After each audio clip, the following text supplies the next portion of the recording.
Hello everyone, myself Dheeraj Kaushik, social science teacher. Welcome to my channel. जैसे पिछली video में हमने print culture and the modern world को start किया था, अब हम इसमें आगे के टॉपिक पे बात करेंगे। अब इसमें जो हमारा नेक्स्ट टॉपिक है that is print comes to Europe, यानी प्रिंटिंग टेक्नोलॉजी कैसे यूरोप के अलग अलग कंट्री में पहुंची थी। इसके लिए हम जिम्मेदार मान सकते हैं एक व्यक्ति, that was mister Marco Polo. वो एक इटालियन थे, बहुत बड़े घुमक्कड़ थे, और वही इस टेक्नोलॉजी को चाइना से इटली लेकर गए थे। फिर वहाँ से धीरे धीरे जो टेक्निक थी यूरोप के अदर कंट्रीज में फैलने लगी। यूरोप में भी जो स्टार्टिंग में जो काम किया गया था वो वुड ब्लॉक प्रिंटिंग पर ही काम किया गया था। जो अमीर लोग थे उनके लिए जो किताबें छापी जाती थी या जो भी चीज़ जो है डेवलप किए जाते थे, उनके लिए जो है कीमती कागज़ की कोशिश की जाती थी कि उसको ढूंढकर उस पर काम किया जाए। जो एरिस्टोक्रेटिक सर्कल था या जो रिच मोनेस्ट्रीज थी, लाइब्रेरीज थी, ठीक है ना, उनमें भी इस चीज़ पे काम किया जाता था कि सस्ता कागज़ हम कहाँ से कैसे मेंटेन कर सकते हैं। जो व्यापारी लोग थे या जो स्टूडेंट थे या जो यूनिवर्सिटी में बच्चे पढ़ रहे थे, उनके लिए जो है सस्ती किताबें जो है पब्लिश की जाती थी।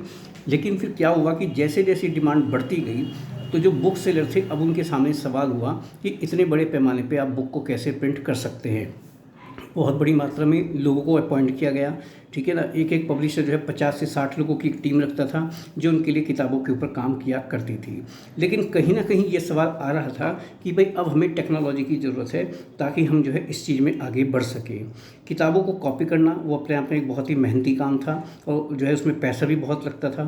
अगर हम मनुस्क्रिप्ट के अकॉर्डिंग बात करें वो बहुत महंगी होती थी, उनको हैंडल करना बड़ा मुश्किल काम होता था, ठीक है। तो इसलिए अब लोगों ने इस चीज़ पे काम किया कि एक नई टेक्नोलॉजी हमें चाहिए। तो अगर हम मार्को पोलो के हिसाब से भी बात करें तो जैसे जैसे टेक्निक यूरोप के अदर कंट्रीज़ में गई तो शुरुआत में सब लोगों ने वुड ब्लॉक पे ही काम किया, लेकिन अब ये तय हो गया था कि भाई एक क्विकर और चीपर मीन्स हमें चाहिए। और यहीं पे हम बात कर सकते हैं मिस्टर गुटेनबर्ग की, जो जर्मनी के रहने वाले थे, और उन्होंने 1430 में अगर हम देखें तो पहला प्रिंटिंग प्रेस जो है डेवलप किया था। अगर हम गुटेनबर्ग के हिसाब से देखें या उनकी प्रिंटिंग टेक्नोलॉजी के हिसाब से देखें तो एक बड़े व्यापारी के बेटे थे। अपने घर में वो देखते थे कि कैसे जो है जो पत्थर होते थे उनको डिफरेंट टाइप से पॉलिश किया जाता था, है ना। यहीं से एक आइडिया उनके मन में आया था जिसको उन्होंने एक मैकेनिकल डिवाइस के तौर पे डेवलप किया, और उसे ही हम प्रिंटिंग प्रेस के नाम से जानते हैं। अगर हम देखें तो जो पहली बुक उन्होंने प्रिंट की थी वो बाइबल थी, और लगभग 180 कॉपी जो है 180 कॉपी जो है उसकी प्रिंट की गई थी, और इसमें 3 साल लग गए थे। अब आज के टाइम से अगर आप कंपेयर करेंगे तो 3 साल तो बहुत बड़ा समय होता है, लेकिन उस ज़माने में अगर देखें तो 180 कॉपी को प्रिंट करने में जो 3 साल लगे वो काफ़ी कम माने गए थे। ये तय था कि ये टेक्नोलॉजी धीरे धीरे यूरोप के कंट्रीज में फैलती चली गई, और लोगों ने इस चीज़ का जो फ़ायदा था वो उठाना शुरू कर दिया।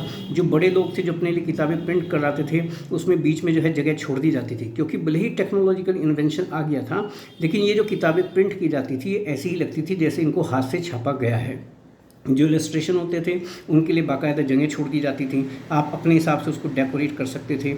लेकिन यह है कि 1450 से 1550 के बीच में जो है मोस्टली जो कंट्रीज़ थे यूरोप के उसमें प्रिंटिंग प्रेस जो है लगातार डेवलप होते जा रहे थे।